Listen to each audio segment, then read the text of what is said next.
It was 3 o'clock at the dead of the night when the driver of the Indore-Patna Express felt a huge jolt and suddenly 14 coaches of the train had gone off the tracks. It was complete pandemonium. Bodies littered everywhere as sleeping passengers didn't even get a chance to react.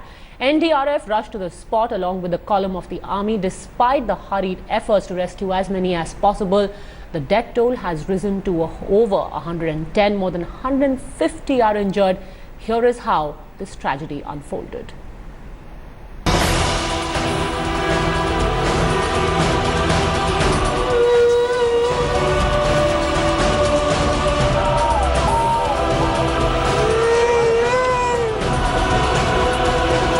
At a time when most passengers were asleep, 14 coaches of the ill-fated Indore-Patna Express ran off the track near Uttar Pradesh's Pukharayan in the early hours of Sunday.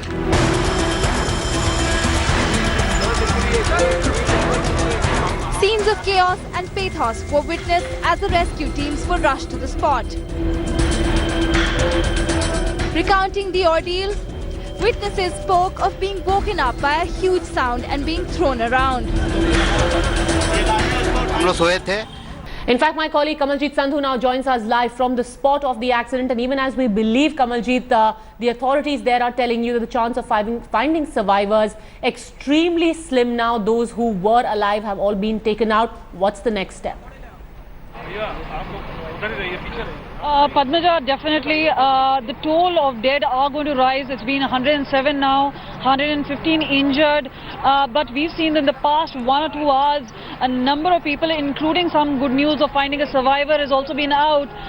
But besides this tragedy, there are these unsung heroes, the soldiers, the common man, anybody who's been here trying to help out on rescue mission. Now this is obviously heart-wrenching scenes here where there are people and families looking for their loved ones, but also whether it's a soldier in uniform, whether it is a technician, whether it is the ambulance driver, everyone trying to pitch in. We have with us Brigadier VM Sharma.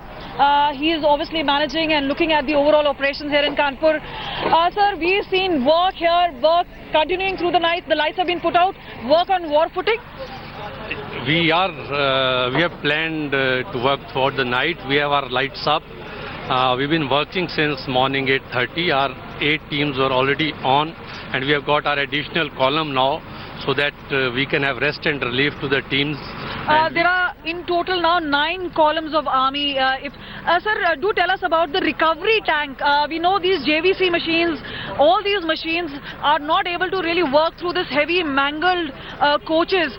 Talk us about the recovery vehicle. By what time will it arrive and what's the task will be assigned? Just to speed up the operations, though the railway cranes are working, but to speed it up, we have tried to get our armored recovery vehicle here, which has got a capacity to pull up larger loads. So it is already here, and but basically do talk about the recovery tank. I believe it is to take out other tanks the army has. So talk us about this vehicle, sir. This armored recovery vehicle is to recover the tanks. It is part of our armored regiment. So it has got it can pull up a larger tonnage. So that's how, since smaller cranes were unable to pull out the bogies, so to speed up the operations, we have got this armored recovery vehicle. Shortly it will be put into operation. It will be put into operation. So what is also important is the army we've seen working at the borders.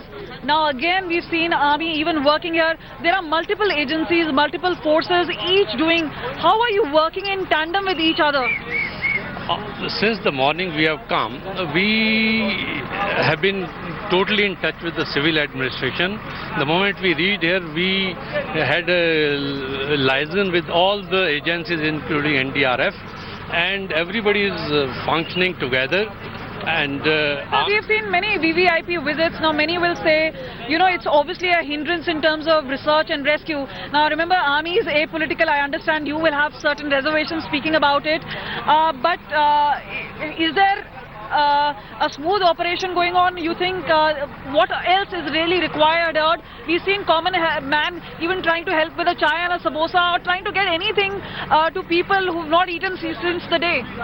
No, the operations have been going on smoothly. We didn't have any hindrances from any civil agencies or any political outfit. And everybody is contributing. Everybody is Padmaja, contributing. if I can try and show you, just have a look. JVC machines, and remember the mangled coaches were actually broken open. Gas cutters were then finally used before NDRF men could actually go. But obviously we've seen technology being used.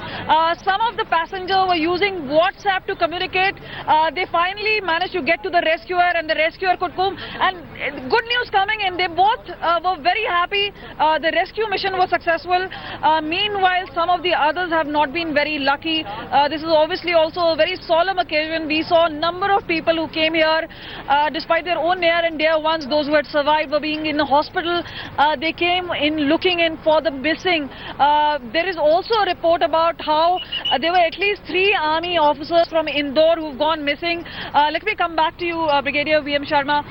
Sir, there are reports about 3 missing army officers. What's the status?